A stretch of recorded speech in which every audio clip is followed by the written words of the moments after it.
Okay, I get the mic working. Yay! Reason I need to check my. Okay, everything's working good. All right, good. Welcome to the live stream. I'm your host, Mr. Funky Dude. Chilling like a villain. Here to offer nothing really. Give a shout out to some of our special friends that I know if they don't come in today, they'll watch later on. So how you doing, everybody? How you doing, Johnny? How you doing, Wolf? Hope you're having good days. It is Halloween. This is Halloween. First year I haven't done a haunted mansion looking kind of thing in the live stream. Yeah, just not feeling this year. Not really feeling the Halloween spirit, I guess you could say. It just kind of seems just like another day. I guess because we don't get trick-or-treaters here. So, hold on a second. I gotta fix something. I just remembered. Ooh. Okay. Yeah, there we go. Okay. Sorry. So, like I said, we don't get any trick-or-treaters because we're in a condo. So, not as exciting, you know? It's like when I used to live in a house and had kids come by all the time. That was fun. Can't do that anymore. So,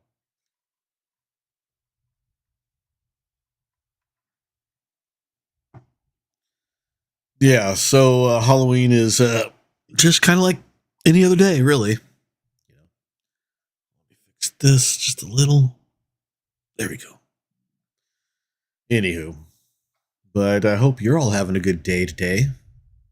Hope you have fun. If you have any trick-or-treaters, if you're someplace where you celebrate Halloween, I hope that you're having a good day today and you find a little joy in the day. Have some fun,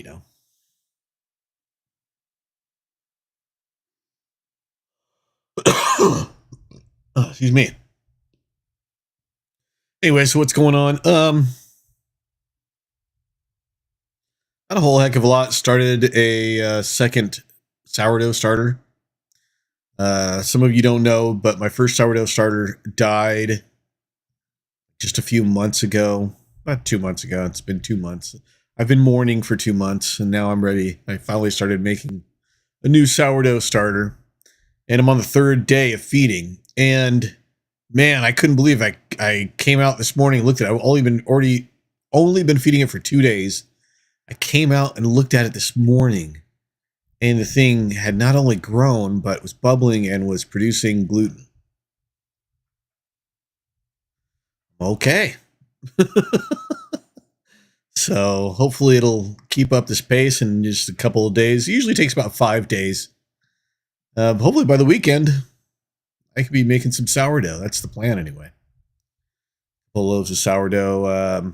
Tam's sister wants me to make her some sourdough English muffins. Which, great, fine, it's easy. So yeah, getting back into the sourdough game after a little hiatus. Don't know what I'll call this one. I'll try to do a little bit better taking care of it. We'll see. I did break a cardinal rule of making a starter is that I have it in a plastic container. They say you need to have it in a glass container or something like that. But I don't know. We'll see. I guess I'm putting that to the test, aren't I? Seeing if that's another one of the sourdough myths that are out there or what have you. If it's really needed or not. Sometimes I think some of the sourdough myths that exist out there are trying to get the maximum yeast yield in your sourdough. That's great. You want a yeasty sourdough. There's ways of doing that. But I think a lot of the advice you see online about sourdough is about getting that precise amount. And you know what? For the day-to-day person who, makes a loaf of bread every week or maybe twice a week or something like that, you're not going to be as precise with that kind of stuff. You're just kind of going to use what you have. You're going to do the best you can and hope for the best. And, it's been my experience at 9 times out of 10 when it comes to sourdough, that works fine. That, the yeast has a way of rising, so to speak.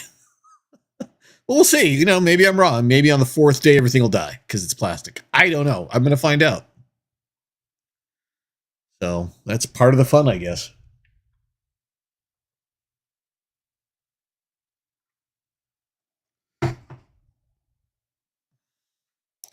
So we'll get that done and see how that goes. And I would like to be making some sourdough this weekend. That would be nice. A little tired of the yeasted breads that I make. Not that I'm tired of it, but, sourdough adds a little bit extra texture, a little bit extra flavoring. And I think we all just kind of like sourdough. Maybe I'll just do sourdough for a long time. Although I have a lot of yeast. So I buy a lot of yeast at one time, like a pound of yeast. You'd be surprised how long a pound of yeast goes. But I like sourdough, and my family likes sourdough.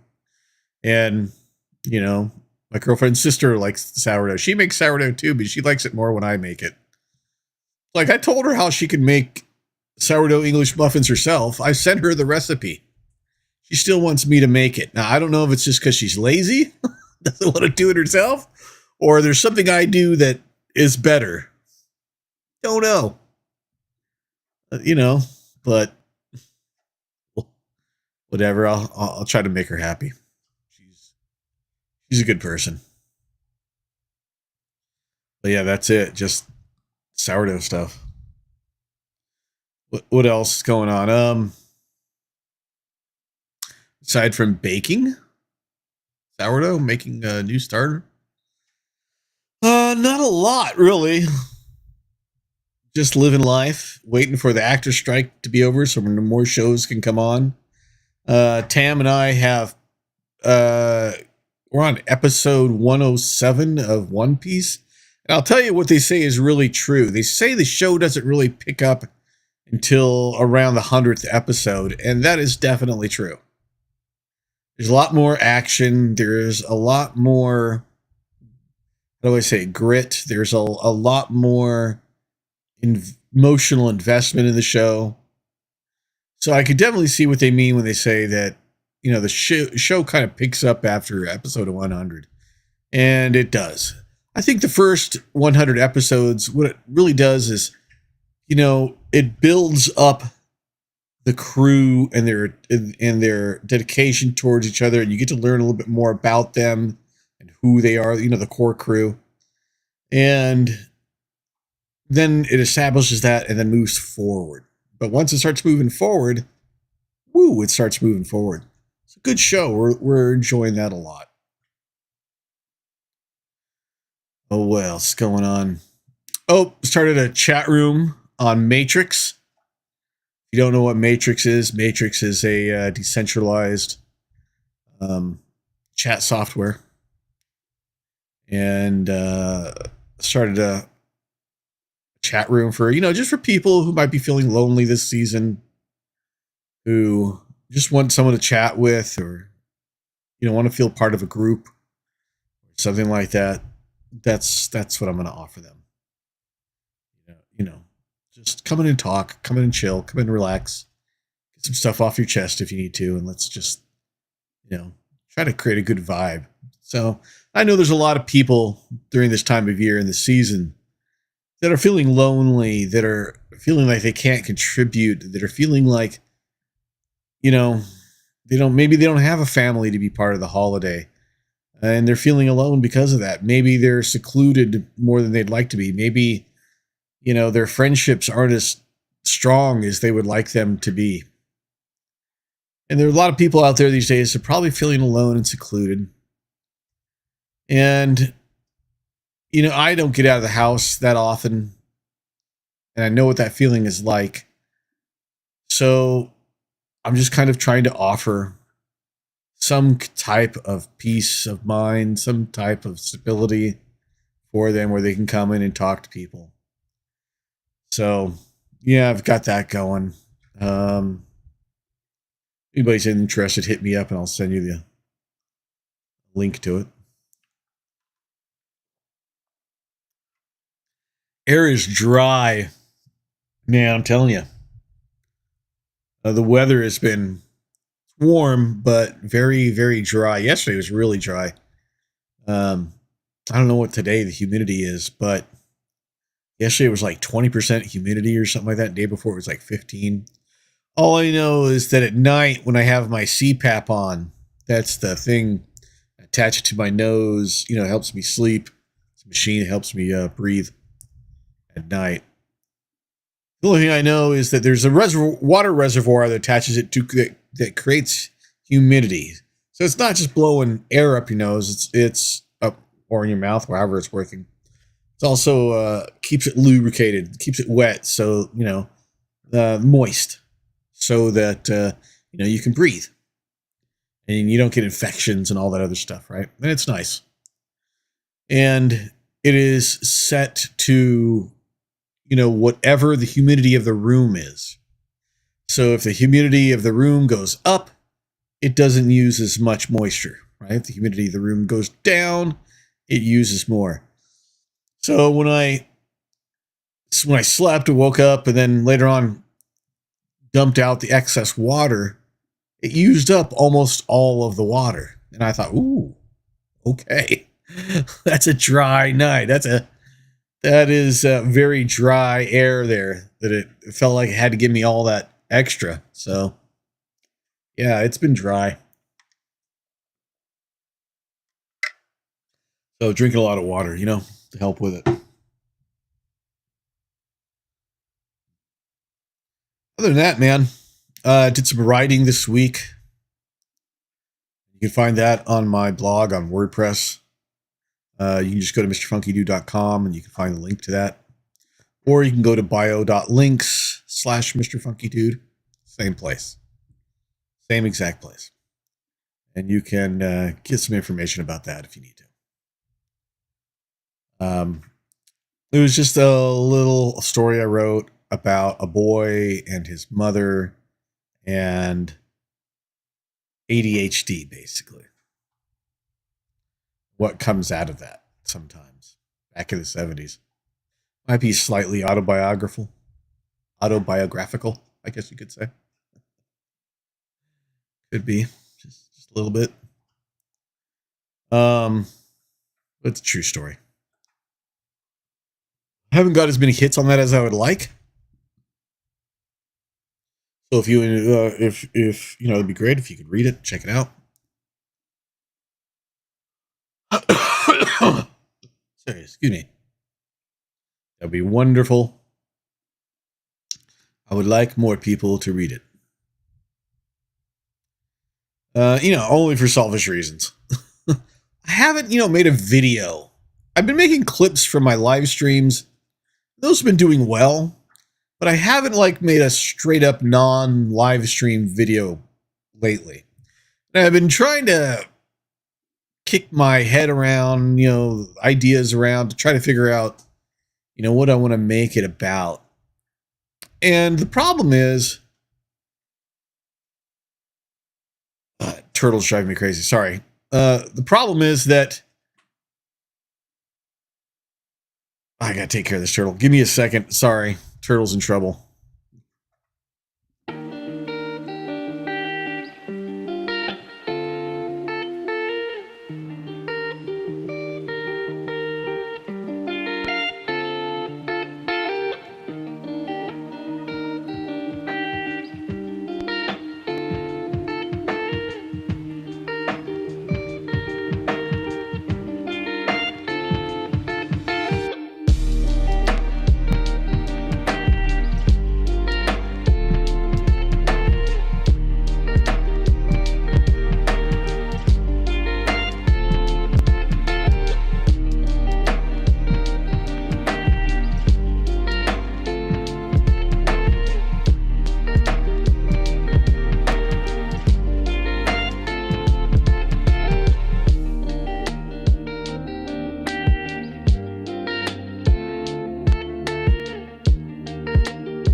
Sorry about that. That was ridiculously stupid.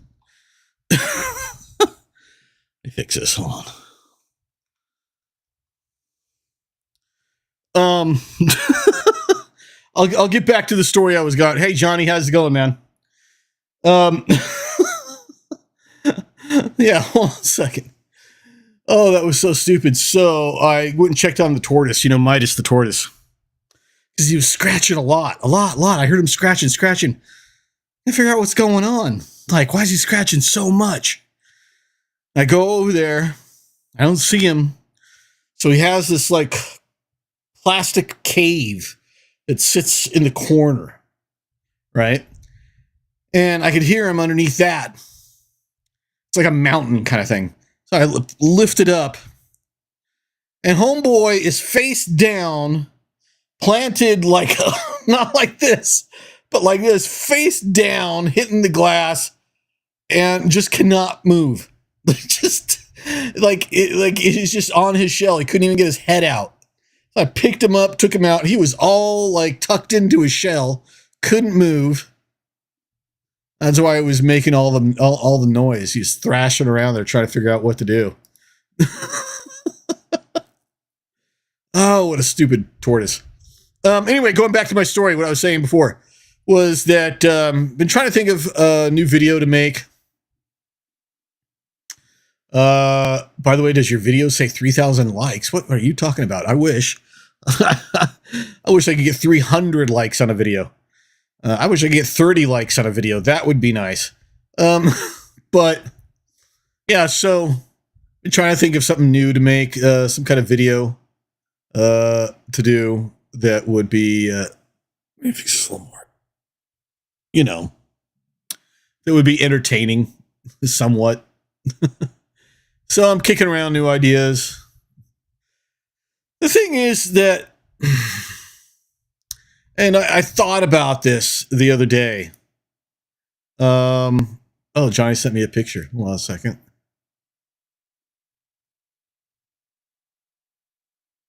Oh, yeah, because it's the same live stream, because I keep using the same live stream over and over again, so that's like over time, probably, why it says 3,000 likes, I would imagine. Other than that, I don't know. Anyway, getting back to what I was saying, part of the problem is because I'm home so much, because I don't get out as much as I would like to. It kind of stifles my creativity a little bit, a lot, I should say. And it's hard to get my creativity going when I see the same walls all the time, And I was thinking about that the other day, but then I started thinking about, there's been a lot of art that's been made out there by people who were limited. They were confined to certain things, confined to areas or to spaces and what have you. Let me move this over just a little bit. There we go. Sorry, this camera's bugging me. I didn't get it right. And, so I know creativity can come out of that as well. But to me, this just doesn't feel like a creative space. So I definitely need to get out more, even if it's just to get out of the house for a little bit every day. Even if it's just like I go sit on a bench across the street for like 20 minutes every day or something like that. Be out part of the world. Tam and I got to go out on a date on Wednesday. We'll try to get out more this weekend. I'm just spending too much time at home, and it's starting to get like cabin fever. But that's part of the problem is when I want to make a new video about something, I want to express myself creatively. I struggle to because I don't know what to talk about. Because when you're in the same spaces all the time, it's almost like you have the same repetitive thoughts all the time, right? It's a weird thing. When you're in the same space, you end up doing the same things, having the same thoughts. And then when you try to do something creative, well, you're kind of stifling yourself, because you're used to having the same kind of thoughts, the same ideas, same walls, right? So getting out, being amongst other people, kind of, how do you say it? It encourages that spontaneity of creativity. You get more ideas when you go out. Yeah, so that's the idea. I want to get out more, go and always looking for reasons to go out.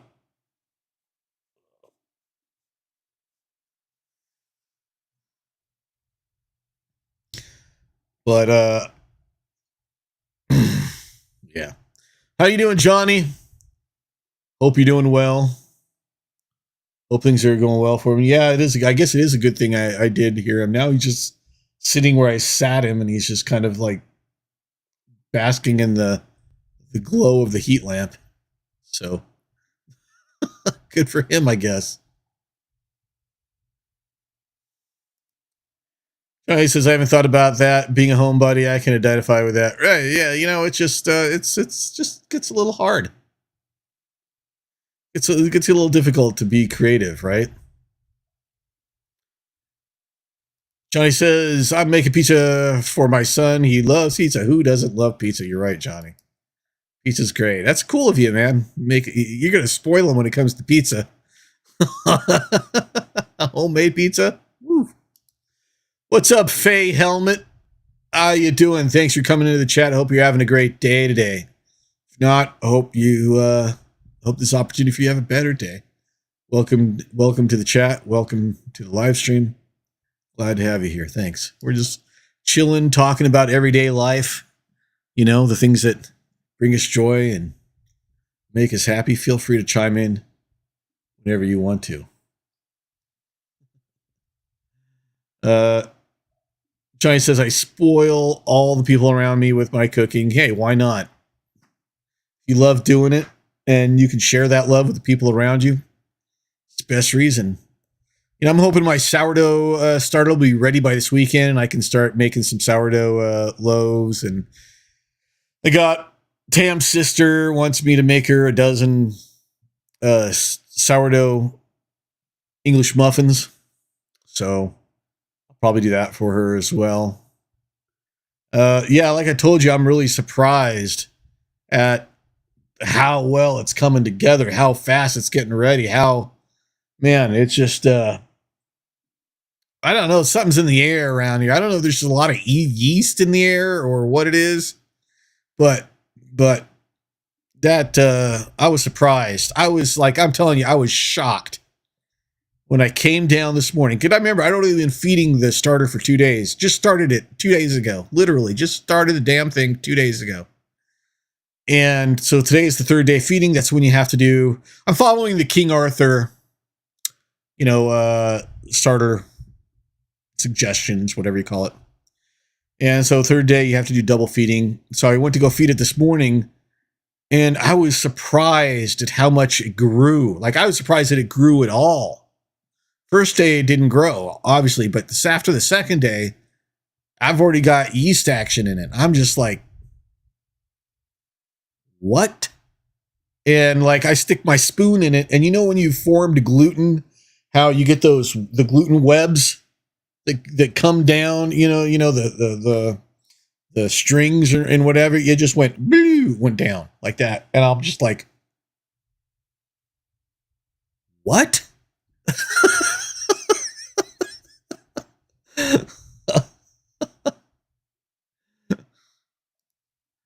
That might be a world record. Yeah. I'm like, I was shocked.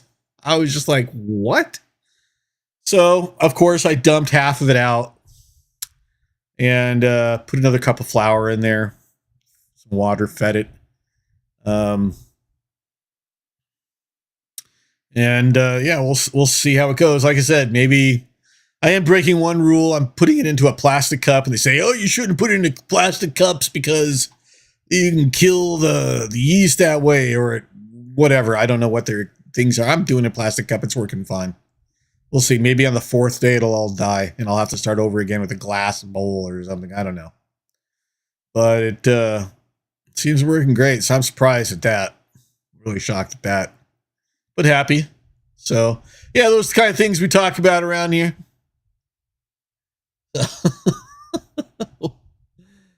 Welcome to Bread Chat. Yeah, I it's crazy, Johnny. What if the plastic cup accelerates the process? Best kept industry secret. I'll fucking do it in plastic cups every time, then, I'll tell you that. if that's the case. Because yeah, like I was just shocked. Like, what?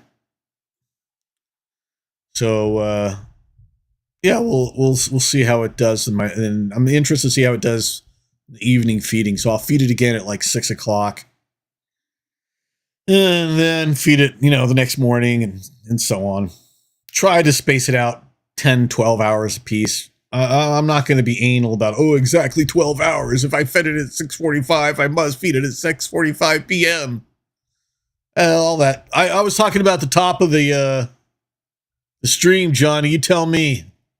You tell me what you think. You tell me if you think this is true or not. I was saying at the top of the stream before anybody was in here that the majority of tips on sourdough that put you on these like strict regimens of, you must do this, you must do that, are bullshit. That a lot of them, are just like to try to maximize the most yeast that you can out of your sourdough. But a lot of it's bullshit. A lot of it's just like, sure, if you have that exact flour and if you have that exact kitchen temperature and if you have that exact level of like humidity in the air and whatever, yeah, maybe you'll get those results. But the majority of the people don't have those exact conditions and they're not going to get those exact results. And what happens is they're going to try it, and 9 chances out of 10, it's not going to be the results that they were expecting. A lot of the tips on sourdough when it comes to it's just bullshit. It's just like, I think it's just excuses to make content, honestly. Because I find that sourdough is a lot more forgiving and a lot more like flexible than what a lot of these places make it out. Now, the websites and videos and what have you make it out to be. I even made a video about this from a live stream. Just people need to chill when it comes to sourdough. Johnny says, nope, I agree. Yeah. I should make a sourdough channel called Fuck It. Fuck it. If it's working, great. Hello, welcome to Fuck It, It's Sourdough, whatever works. I'm your host, Mr. Funky Dude. Today, we're going to be making English muffins.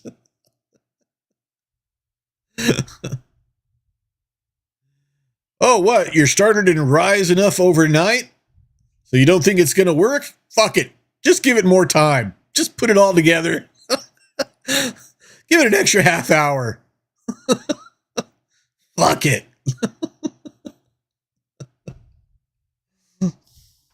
Oh, what? Your flour absorbed too much water and now it's too stiff? And you're afraid to put more water in because your recipe says to only put this much water in it? Fuck it. Put more water in it.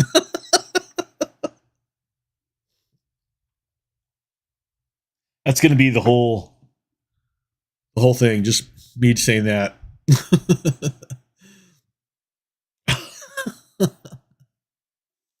You won't get the family-friendly tag, Johnny says, but it could be a hit. Yeah, I think so.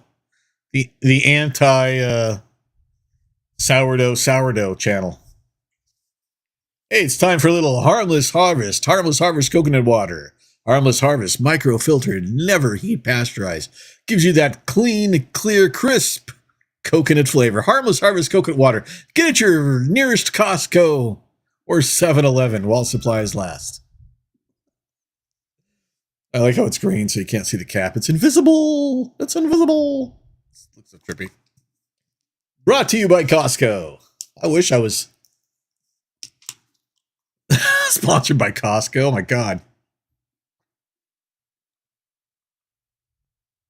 Tam wanted me to let you know once again how jealous she is of you working at Costco, Johnny. It's her dream. So I told her I would tell you once again. You know, talk to some people. Yeah, over at Costco. Say, hey, I got this guy. He's a live streamer. He's really great. He's only got 3 people that ever watch him at one given time, but I definitely think you should sponsor him. I'm sure they'll jump right on that.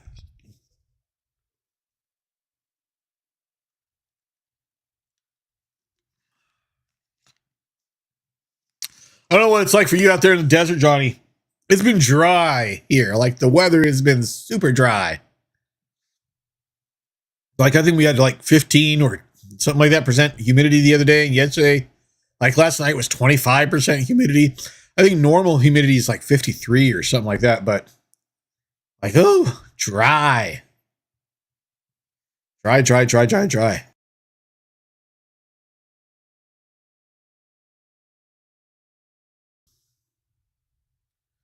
what kind of pizza are you making your kid, Johnny?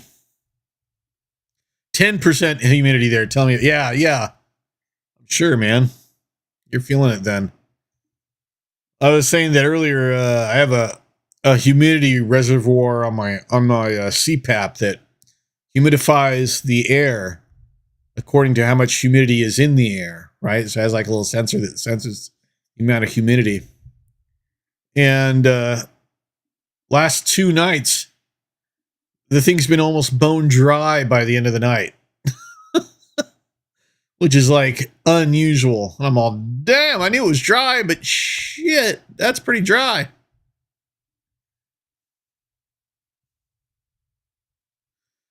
Johnny says, I'm using artisan bread flour, 00 flour, and wheat flour mix. Ooh, that sounds good.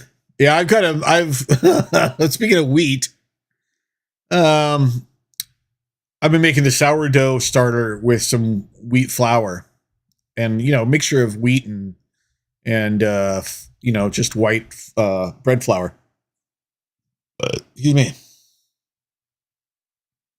And I didn't even know that I had this. It's like a 5 pound, 10 pound. No, it's about maybe 5 pound. I don't know, 5 or 10 pound. I don't know. Not good at that thing. Bag of flour, right? And it's wheat flour, whole grain wheat flour. And it had been unopened. I found it and it had been unopened, and I was all, shoot. Well, I guess it's good that, I looked at the expiration date. The expiration date is January of this coming year, 2024. So I was like, oh, okay, I got to use this. So I think a lot of the breads I'm going to have over the next couple of months are probably going to be a little weedy. I mean, not too terribly, but it's definitely going to have some wheat in it, Johnny says, I usually just mostly 00, but I want to try more bread flour. My goal is to make some really crispy bottom New Haven style pizza. Well, that's nice. I have some 00 flour that I have not used. It's probably gone bad by now. I don't know. I got to check that too. I have some 00 flour that I've just never gotten around to using it. I don't know why Tam bought it. She wanted me to make pizza one time, and she bought the flour so that I could make pizza with it. But then she never gave me the opportunity to make pizza, or she would go and buy pizza. She does this kind of thing sometimes, which is kind of like strange. I don't know if she just doesn't remember or if she just paying attention or what have you. But I have a bag of unopened 00 flour.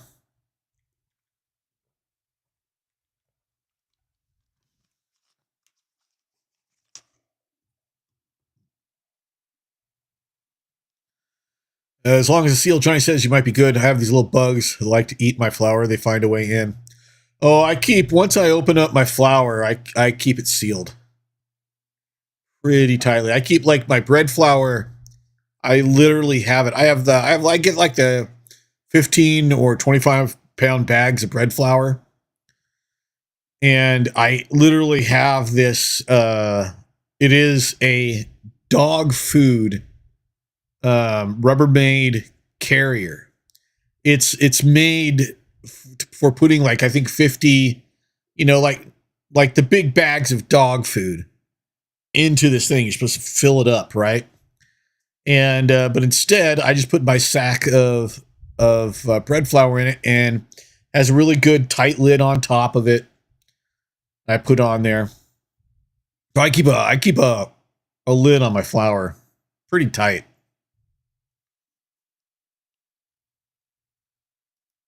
Yeah, right. Damn, he gets in a pizza mood, goes to Costco, buys all the pizza things. Yeah, pretty much. And then just doesn't have me want to make the dough. He says, I'll take the bag shut and these little buggers will still find a way in. I only have so many sealed containers. I might have 10 bags of flour in my pantry. Yeah, plastic containers are the best for that, really. You know, go to the, I don't know if they have a container store around there or what have you. But yeah, what I have works great. I've used it for a couple of years now.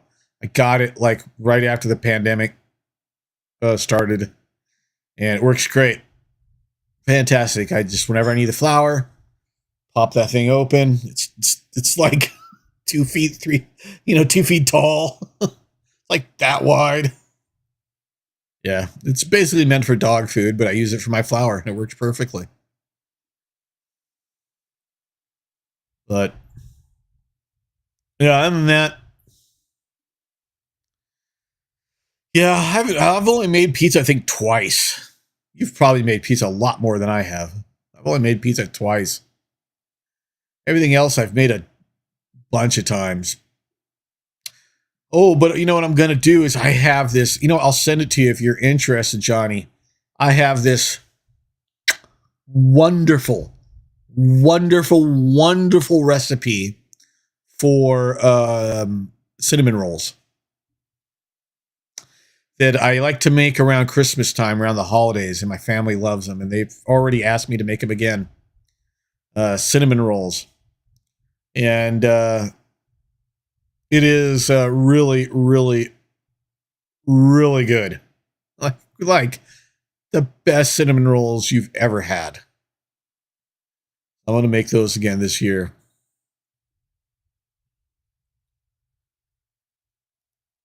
I says that would do the trick. I have a bunch of sourdough orders, but haven't been in the mood for making it. Yeah, I feel you sometimes. I feel you. I need to kick in the butt. Well, if you're not enjoying it, it's not fun to do, Cinnamon rolls. Oh yeah, I'll send you the recipe. It is a Joshua Weissman recipe, I think. But I don't know where he got it from, but it's really good. Really, really good. I'll send it out. I'll send it out to you.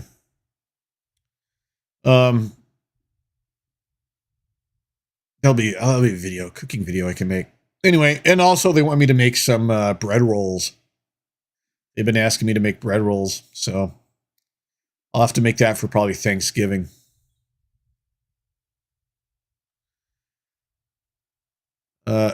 John says, it's just the stretch and fold every hour that is holding me back. You do stretch and folds every hour?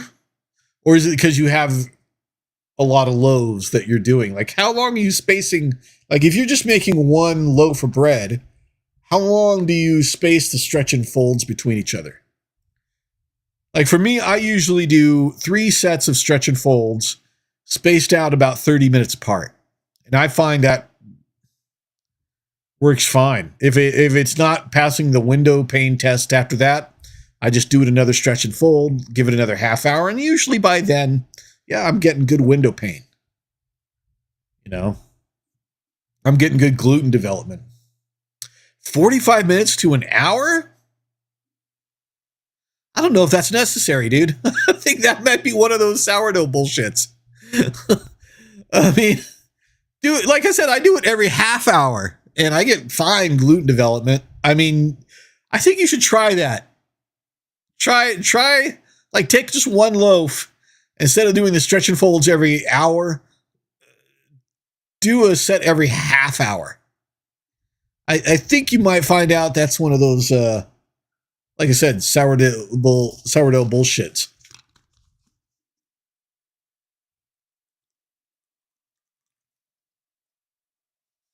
I don't know. Maybe it's the flour you're using or something. I don't know. But for me, it's standard is a half hour. I get a half hour between each, and yeah, no problem. That might peel back some of your timing, man.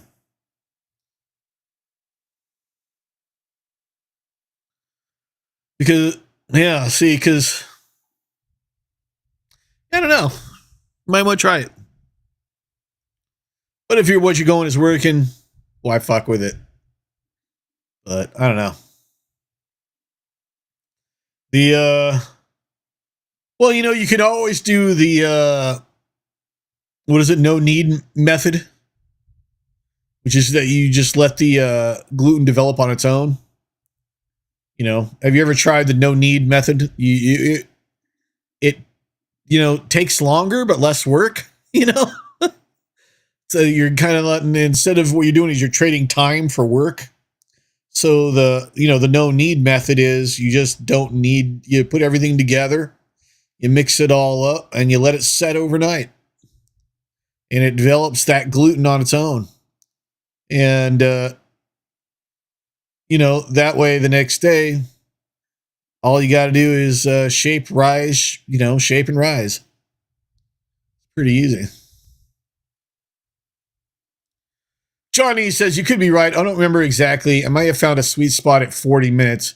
You just have to wait until the dough rests long enough. Otherwise, your stretch and fold is a rip and tear. Yeah. Well,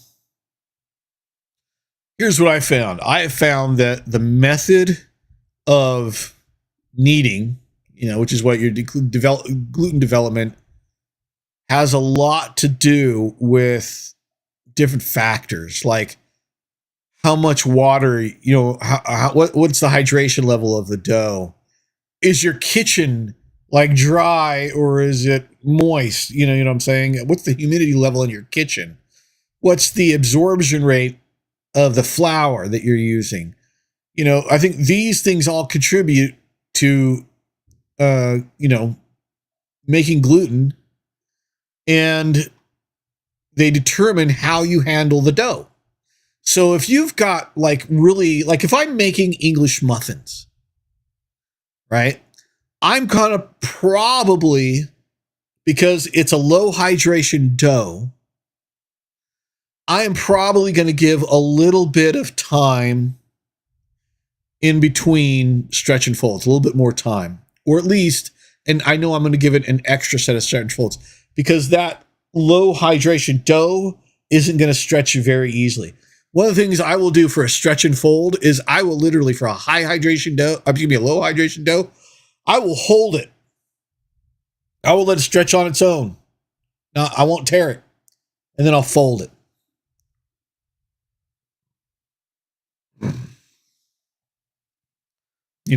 There are a lot of factors that are involved. Yeah, a lot of factors indeed. Yeah. So I found that sometimes, instead of the stretch and fold, if the stretch and fold is starting to result in tears, I will take it out and I will just knead it a little bit. I'll just take it out and I'll just start kneading it by hand, just a little bit, just a gentle push inwards and then fold over, push inwards and then fold back, like that, fold back, forward, fold back, like that a couple of times. Then I'll put it back in and give it another half hour. And then I'll try a stretch and fold again. If I'm still getting tears, I'll just go back to the kneading, hand kneading method, just being gentle with it. So yeah, there's a lot of factors that are involved in it. You got to pay attention to those things, like what's working and what's not working. But I get what you mean, man. If you can find ways to cut time, you should. Those stretch and folds can be like just remembering you have to set an alarm. If you're doing it, see, that would drive me crazy. Half hour apart, I'm okay. I'll remember. An hour apart? You risk, that gets kind of risky. You start risking whether or not I'm going to remember, Hopefully I'm smart enough to set a timer for myself. I don't always, though. Yeah, if you let it rest longer, the dough stretches really nice. Right, which is what I do, is if I'm not getting the window pane and I'm not getting the kind of stretch that I want, I will just give it another half hour. And then go back to it. Yeah. And then usually I've never gone past a fourth stretch and fold. Never had to. It's like I've never had to go to a fifth stretch and fold. I do 3, and if it's not giving me the window pane, then I go for the fourth. And I've never, ever had it not be fine after the fourth. So,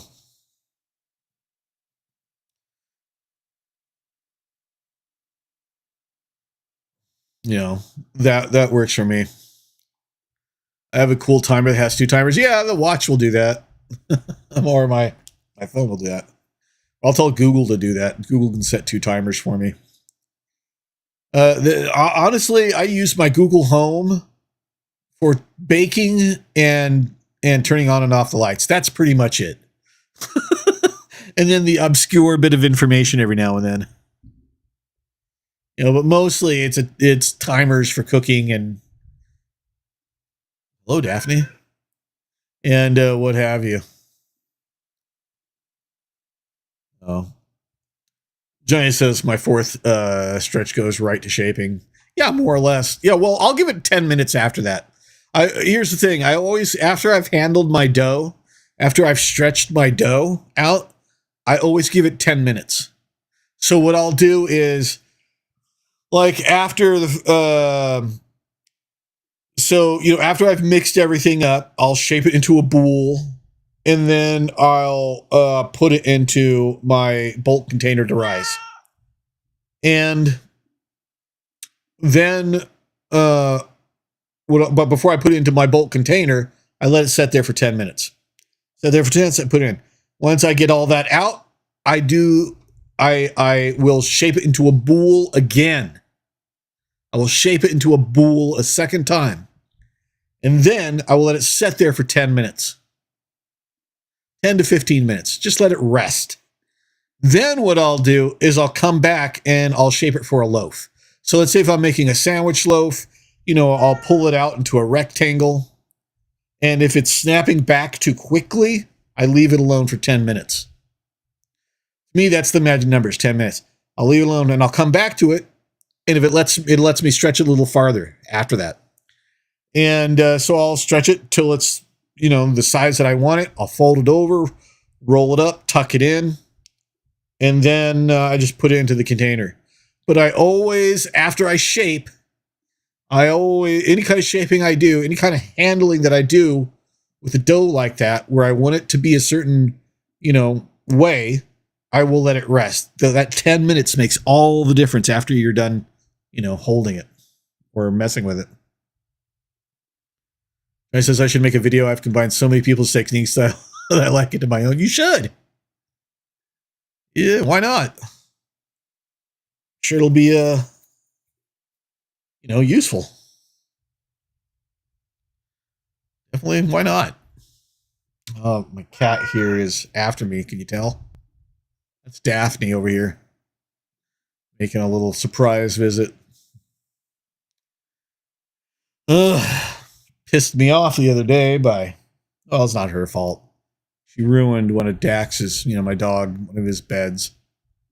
Because she couldn't get out to the cat litter box to use it because the wind slammed the patio doors shut.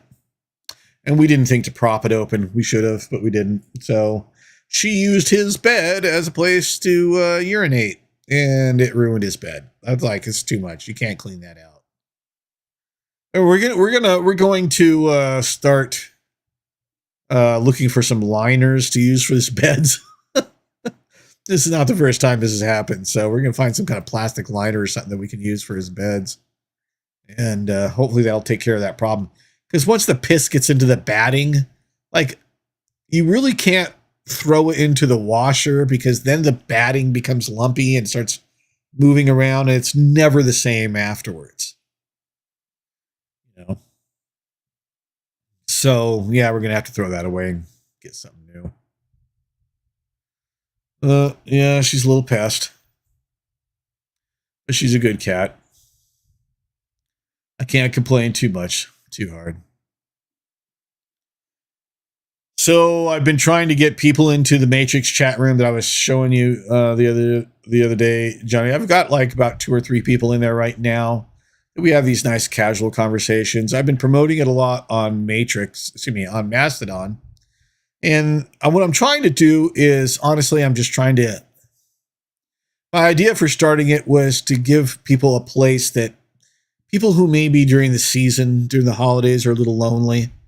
Maybe they don't have family to go see, or they don't have a lot of friends. Maybe they don't feel like they contribute, so they're secluding themselves, and maybe they're feeling, just like they want to be around other people but can't in a normal environment for whatever reason. So I started the chat room. I've been promoting it on Mastodon as for anybody that's feeling lonely or wants to help people feel less lonely to come and join and talk to others. But I haven't been getting a lot of other people in there yet. I don't know if it's just the Matrix is, overly complicated to get into. I don't know if it's that or what it is, but so far. But I'm gonna keep trying. Closer we get to the seasons, the Thanksgiving, then Christmas and New Year's, maybe there's more people that I can help feel a little less lonely. That's the plan anyway. But if it doesn't work, it doesn't work. I tried, right? It's not like I have anything really invested in it. I started a chat room. That's it. It took me all 5 minutes,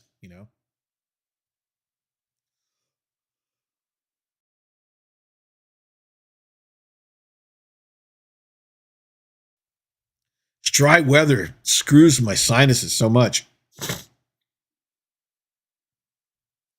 I've been drinking so much water.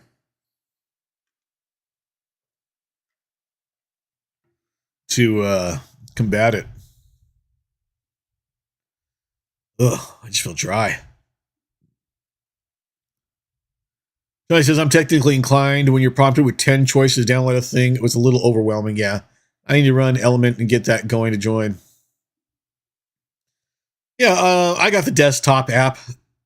I was using the browser Element for a while. I started using the desktop. I've got that running now. And also, I have Element on my iPhone, which actually, since the last update, has been a lot less buggy than it was the update before, which is nice. I haven't been getting a lot of the bugs. I don't know what they did in the last update, but I haven't been getting a lot of the bugs on my iPhone that I got before. So that's a good thing.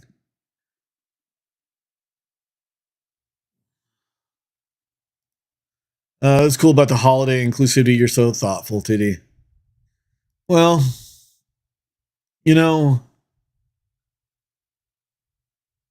I try to be.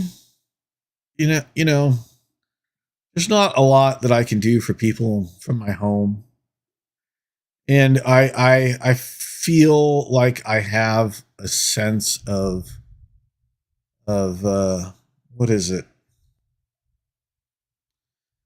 I feel like I have to do something. If I can do something to help others, I should. Whatever that thing is.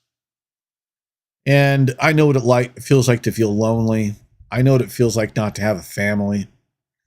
I know what it feels like to feel like you can't contribute. I know what it feels like to feel all those things, especially when you're coming around 2 holidays that are really about consumption. The consumption of food, Thanksgiving, and this consumption of items for Christmas. And for a lot of people who, maybe they're just barely making it from paycheck to paycheck or don't have any money at all or whatever, I know what that's like. And I know what that feeling is to be, even invited to someone's, let's say, a holiday and not be able to contribute something to it. And sometimes people will tend to pull away because of that. They'll isolate themselves. And I know what that feels like, man. And if I can give just, if I can be a little pocket buddy to someone with their phone, that they can just, pick up and send out a message and just feel connected in some small way to someone, I kind of feel like it's my responsibility to try. You know, I don't contribute a lot to the society that I live in. You know, I don't have a job which produces things. I don't get out of the house that much, so I feel like I want to contribute any way that I can, and if I can help other people, then that's what I want to do. I don't know to succeed, but you know, I kind of feel like I have to try. And that's just, I know it sounds like bullshit to some people, but uh, and it kind of comes from a place of like I figure like I've gotten a lot of the life, I've gotten a lot of the culture, the society that I'm in, so this is my way of trying to give back. Might be dumb, I don't know. Wolfman, what's up, buddy? Been thinking about you, wondering how your haunts are going, how all that's going. You gonna be having fun tonight? I'm surprised you're even here, man. What do you got planned for tonight? You gonna just stick around the home and scare the kids as they come and go trick or treating? What's your plan, man? Do or do not. There is no try. That's right, Rolf. There you go. Woofy. Yeah, you guys. Tam was joined me last Wednesday, I think it was, or is it? Yeah, it was last Wednesday, and she was hoping to run into you guys, but nobody showed up. So, oh well, what are you gonna do? But she's told me to tell you guys hi if I saw you. So hi from Tam.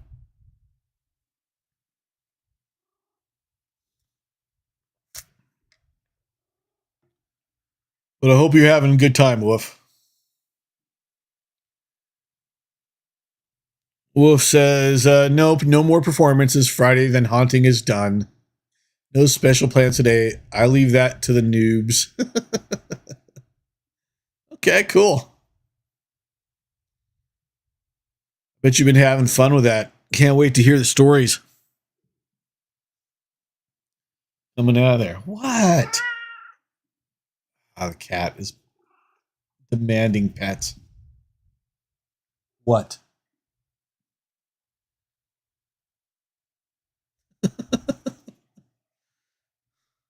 Anyway, let her do her thing in the background. I don't care. So, yeah, that anyway, I don't remember what I was saying. Lost my train of thought. Stop. Being too aggressive. Cat's all nudging me now.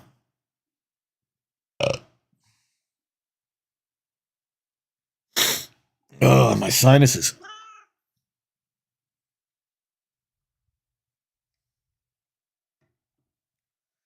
So anyway. So yeah, that's what's been going on around here. That's not much, not a lot.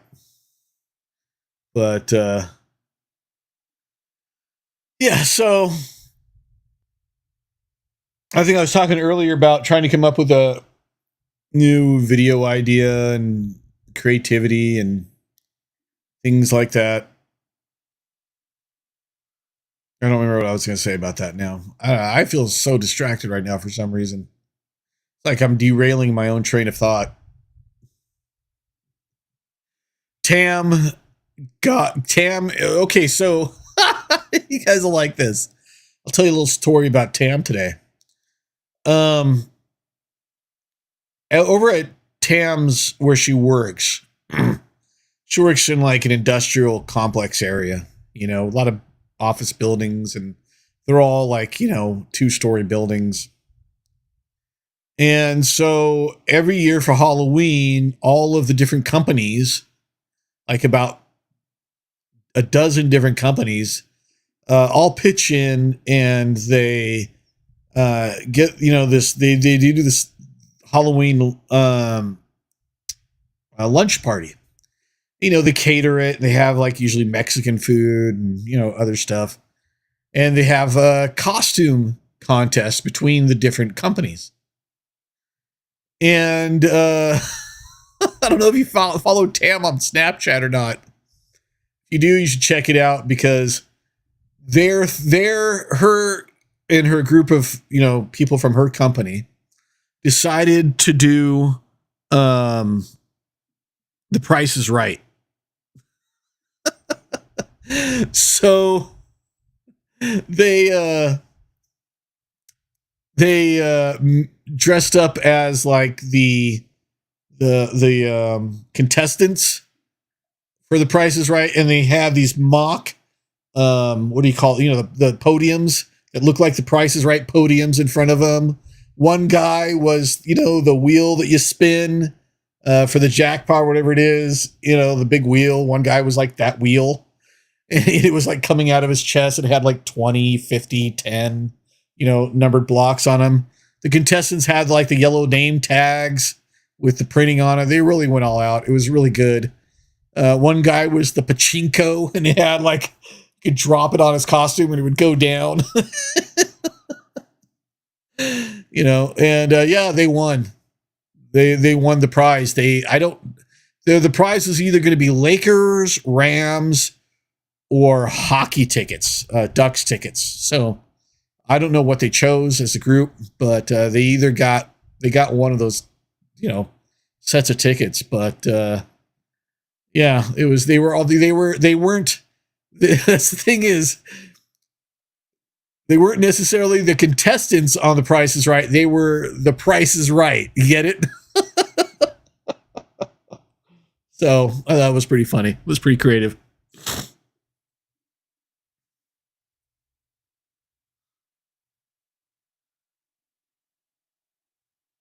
Wolf says, got strep throat last week. I think I may have torn up my arm or shoulder at some point.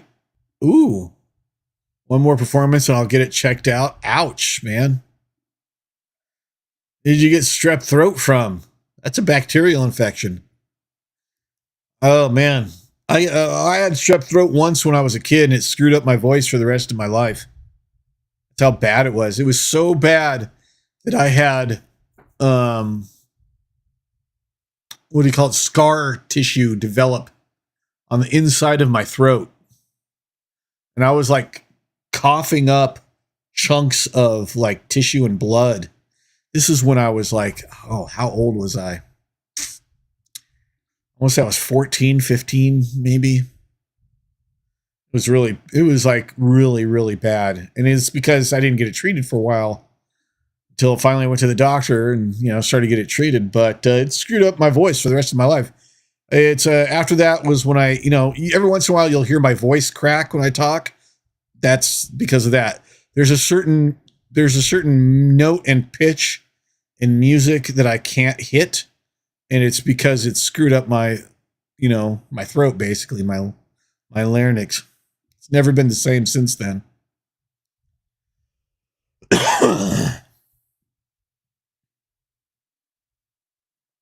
I hope you're feeling better.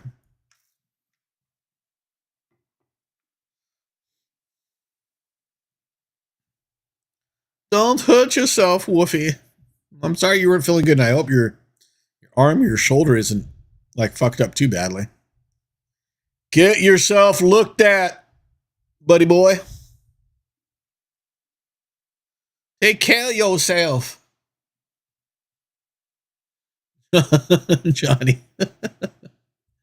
Johnny says, I did not know that. Thank God you're not a singer. Well, actually, I have been in the past. I sing in choruses. I sing in barbershop quartets. I used to sing a lot. I can sing. I can carry a note.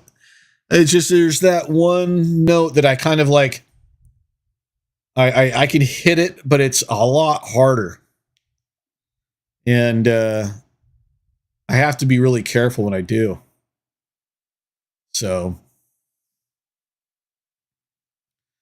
I have to make sure that I have enough breath and I have enough power behind it to get it out, because otherwise I can't get it out.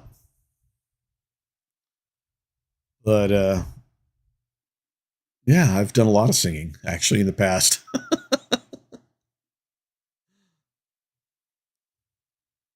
Son of a bitch. I haven't seen the new South Park. I was confused for like a while.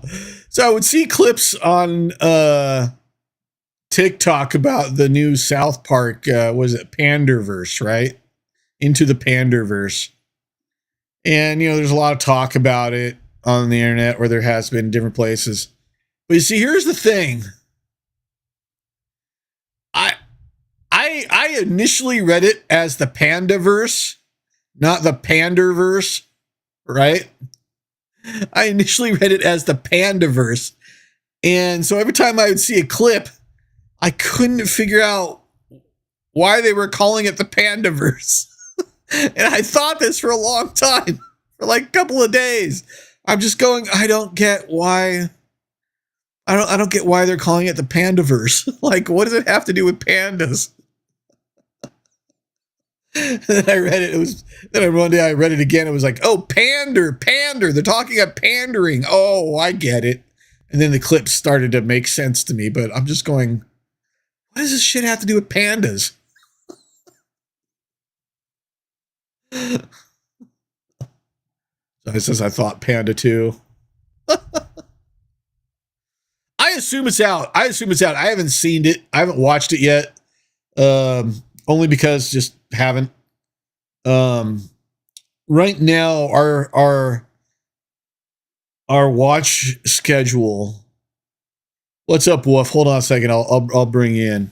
Right now, our watch schedule has been one show that we're watching and like a I don't know, like a Paramount show or a Disney show or something like that. And then we'll watch like an hour and a half of One Piece episodes. Those are only about like anywhere from 17 to 20 minutes each. That's been what we've been watching, to get things to stretch out since there's not a lot of new content being made out there right now. What's up, Wolf? How you doing, buddy? Hey, what's going on, bud? I am chilling like a villain. How about yourself, man? Finally relaxed a little bit. Yeah. Yeah, it's just been crazy. What's going on with you, man? Oh, just haunting, Yeah, well, with a strep throat, that can't be easy. Yeah, I think I got it. We was at another haunt in the area. They allowed our group to come through. Right. And they're like, yeah, we have a smoke room. It's safe to breathe. And everybody in my party looked like they just got tear gassed when we walked out of there. Oh, wow. That bad, huh? Yeah, just all of us coughing, eyes are running. And I guess the other guy that was with us, he didn't feel well the next day. Sure. I didn't. I actually missed most of last. I didn't go into work last week till Thursday. Ooh, was just being sick? Yeah. Yeah. That'll do it to and you. Then the other haunt's like, you coming out? I'm like, dude, I can't. You can't do shit. And then not to mention, and then my truck started messing up. I think she's done. Oh no, what's wrong? Oh, it's an old truck. I mean, just it's a 98. Giving it up. And I've put 50,000 miles on it. It's over 200 now. Mm. I only paid 1,000 for it, so I mean. Oh fuck! You got I mean, don't get me wrong, I love it, but in order to get everything fixed on it, it's going to be about 4 or 5 times more than what I put into it or what I paid for it. Right. Yeah. So we'll see what happens, though.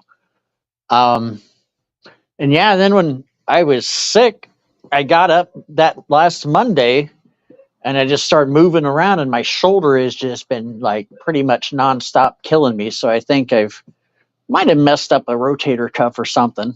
Think you might have pinched a nerve or something? Something's going on with it, but I've got one more performance. I'll just gut it out till Friday, get that taken care of, and then I'll go see about getting a doctor's appointment or something. What have you done to try to help it? Oh, iced it, heated it. Right. Couple ibuprofens a day.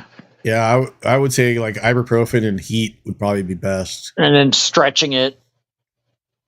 I mean, I can move it. It just hurts. So. Yeah. And, what'd you do? Fuck if I know. Yeah, I got old. That's what happened. I got old and I woke up. Well, I mean, no. I mean, because really, when I'm in character at the haunt, I go all out, and that is my swinging hand. So, Yeah, gotta be careful. and I mean the tool that I have, it's a dry roofing hammer Right. that looks like it has an axe on one end, and we dulled the edge on it, and I just scrape it across that table and scare the shit out of people. And I had one dude Saturday night. He's like, I'm gonna punch you. I was like, try it. Go ahead, try it. See what happens there, big boy. And I'm in character the whole time. I was like, oh, somebody wants to play. More blood and skin for my collection. And he just looked at me and goes, I'm being serious. It's like, so am I, buddy boy. So am I. And I will give the gentleman credit. He went to the safe zone and requested to be taken out of the facility. Oh, man. But it's like, go ahead, punch me. It's not going to do anything to me because, one, my mask underneath that skin is about a 1/4 inch hard plastic. I mean, yeah, I'll feel it, but it ain't going to do as much as you think it's going to do. Right. But then once you finish and figure out that I've got that mask on and you just hurt yourself, then I'm going to get you with my hammer. Now, I'm not going to hit you with either the ballpoint end or the sharp end. I'm going to hit you flat across the side of your knee. Right. And take you out that way. More than one way. Yeah. Right. Well, but it's just, like I mean, how soft do you got to be to, it's like, how soft do you got to be to threaten someone who is just there to scare you that you walked into? That you paid. That you paid to walk into. Yeah. I mean, but a lot of haunts deal with that, and there are precautions. I probably antagonized a little bit more than what I should have. Uh-huh. But I was also in character, and as I told Mike, and I even told the owner, I was like, I probably antagonized. I was like, but this is this character's land. This is where he lives. This guy came to visit. He goes, nope, you're fine. I'm like, okay. You giving them what they paid for. Yep. They paid, they got scared. They got scared. What are they going to do? Well, his girlfriend was like crying and screeching and almost pissing and shitting all over herself. And the other lady's like protecting her. Get away. I'm like, no, you're in my world, Why are you here then? Right. And it's like, what are you expecting? Well, hope you got your $15 worth in that first 10 minutes because you ain't getting a refund, sucker. Right, exactly. No refunds. It's stated at the door. If you leave, you are not getting a refund. Right. You get what you paid for. Mm-hmm. Yeah, you can't complain about getting it. Oh, did you guys hear about, oh my God, did you guys hear about that story about that restaurant? I can't remember where it was, but they have this rule. It's in there. It's on their menu. It's on, their window when it's at the front desk, the reception area, that if you have unruly kids, that there is a 14% charge that will be added to your bill. Good. I think it should be 140%. And this guy came in with his bunch of kids, a large family. And at the end, he was told he would be charged this. And he was surprised, because he was like, oh, I thought this was a joke. No, motherfucker. Not a joke. And like, he refused to pay. The police were called and, all this other stuff. Now he's talking about he's going to sue them. And everybody's like, all the law experts are all, it's plainly, it's on the menu. It's by the reception area. It's plainly said that you will. So like 14% of the bill. It was called like something like parenting tax, bad parenting tax or something like that. That's great. I thought, oh man, more places should have that. I'll be right back. Yeah, go ahead, man.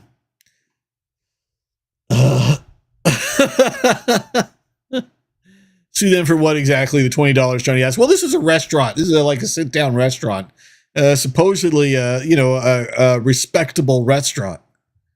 and with waiters and the whole 9 yards. So, I think they're probably going to be spending a little bit more than $20 on their meal.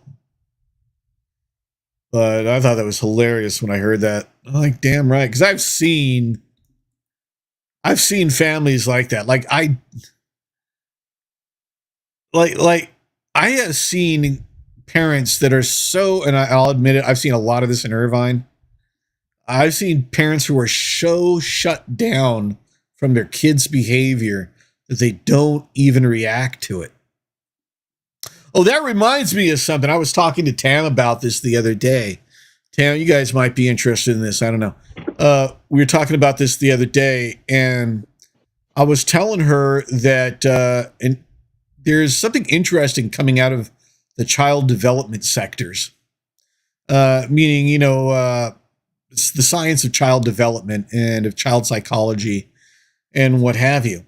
And what it is that after the pandemic, when kids started coming back to school, teachers started reporting that the kids, and this is from first grade to high school, right? 12th grade.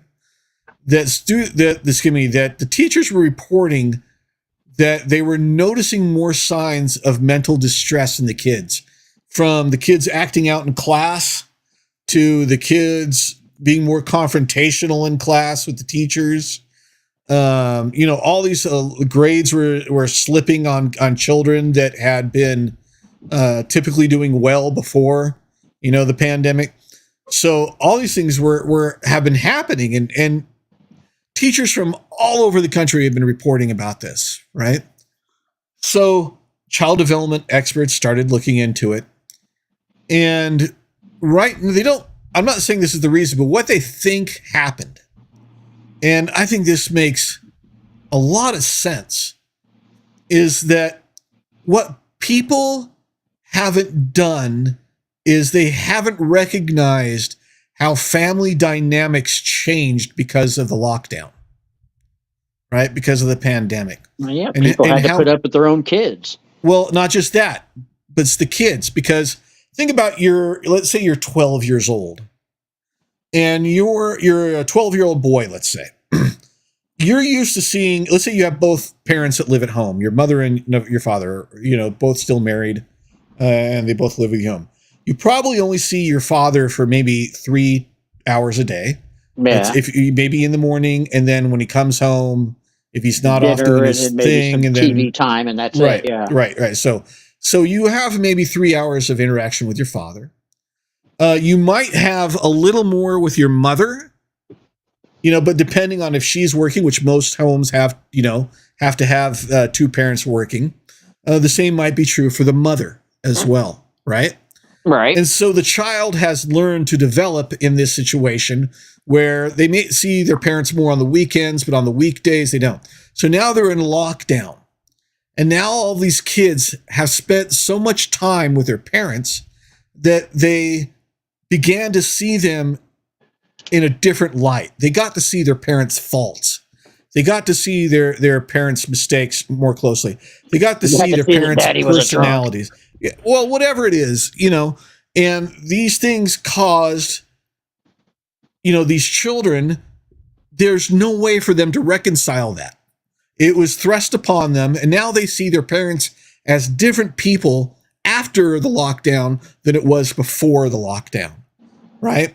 And I think for a lot of kids, this confusion of the roles, this idealization of their parents, which has been deconstructed because of the lockdown, has caused some type of mental trauma, to these kids.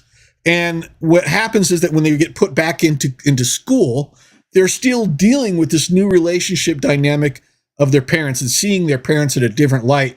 Maybe, the close proximity is they found out how much their parents fuck and they can't, deal with that idea, or, what have you, right? There's lots of different things it could be. And now these kids don't know how to deal with that dynamic. So when they're put into school and they're put in front of a pseudo parental figure which is the teacher, who is more safe than their parents because, the teacher is limited in how they can react to their children, where the parents, hey, you're going to get in trouble, you're going to be punished, that kind of thing. The teacher is a lot more restricted. So they feel subconsciously that it's a safe place for them to let out their frustration. And the parents are basically becoming the teachers are basically becoming the punching bag for these kids, for lack of a better term, for their emotions. So I think it's just really interesting what's coming out of it and the information that's being compiled from it. Yeah, and I think it's sad that they don't pay teachers enough. I couldn't do it. I'd be like my old, I actually never had him, I don't think, or if I did, it was like psychology. This dude was shorter than I was at the time, and I was only like 5'4", 5'5" at the time. Right. He was a former Golden Gloves boxer, and one kid decided he was going to swing on him one time in school, and that teacher whooped his ass. And the reason he got away with it, because the student was over 18. Well, there you go, yeah. And the student swung on him first, and he tried to stop him twice. Third Mistake. time, he's like, nope. This is the only thing this boy's going to understand. And he beat the living tar out of him. Just like 4 or 5 quick rabbit punches to the jaw, and he was done. Oh, that's sad that even had to happen. Yeah, but, sometimes it's stupid people get stupid prizes. I mean, yeah, you're going to swing on somebody, you shouldn't expect for a retaliatory. Well, you shouldn't swing on somebody. That's the lesson that should be learned. Yeah, for sure. The discussion with Tam came out of she had been talking to a friend of hers that lives in I want to say Indiana, and he was talking about his teenage son. Is like 16, 17, says he doesn't want to go to college, isn't looking for a job, has a girlfriend and gets angry when he can't see her. And he says that, like, my son has just became this, in the last couple of years, has became this thing that I don't recognize anymore. And that's why I talked to Tam. I said, well, child development, experts are saying that there's something that happened to a lot of kids during, the lockdown, and that hasn't been formally addressed. And we talked about, that, and it's just one of those things. It's sad, and I hope it gets addressed. And the teachers are having to pay the brunt of it by trying to be, hold these kids together psychologically as well as academically, and they're not set up to do it. Yeah. Well, back to the haunt, because Cammie had pulled up, so.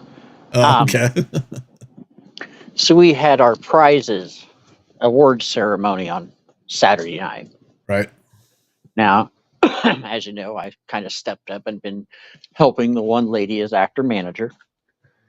Well, we go and start getting all the prizes. So I lost my best scare. I'm no longer defending best scare of the haunt.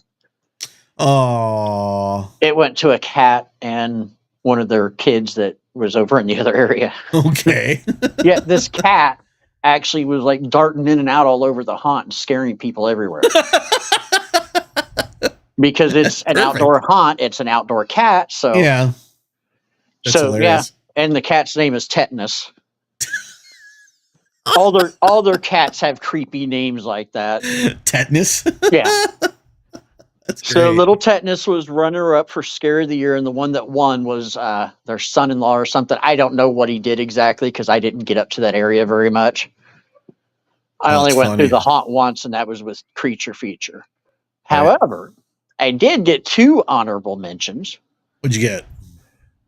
Best costume, best new costume.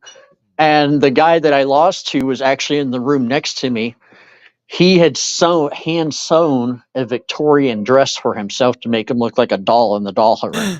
Oh, that's awesome. So I'm like, yeah, he deserved it. Yeah, he worked hard. And plus, he's a newer guy. And Right. I would rather a newer guy get an award and feel good and want to come back than Right. me getting one just to satisfy my ego. Sure, that makes sense. Right.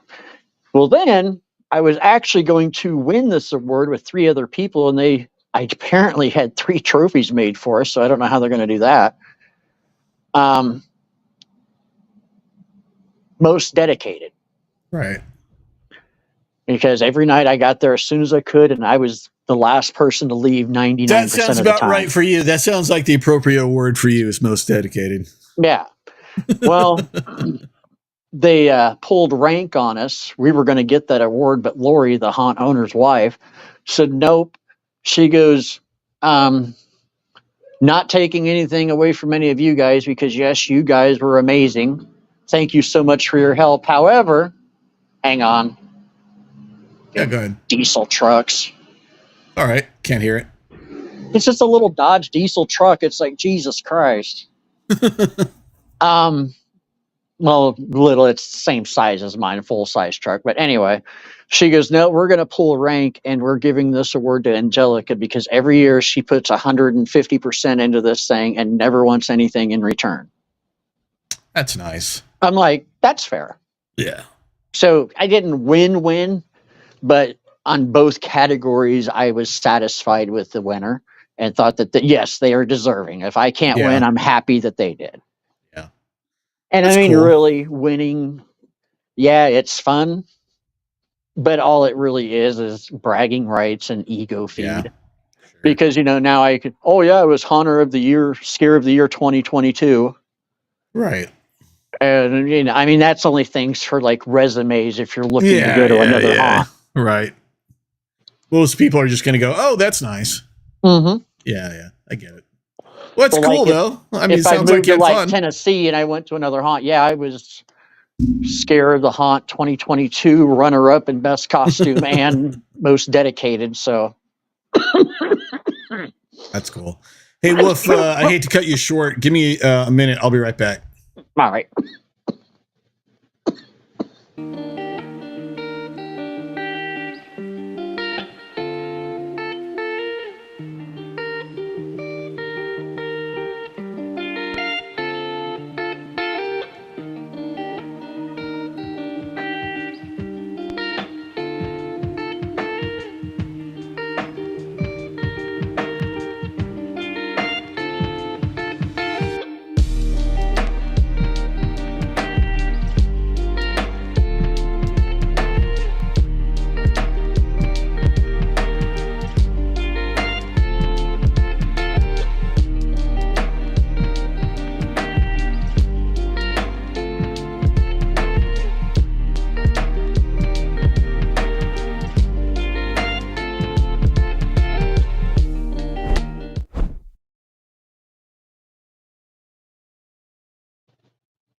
Muted.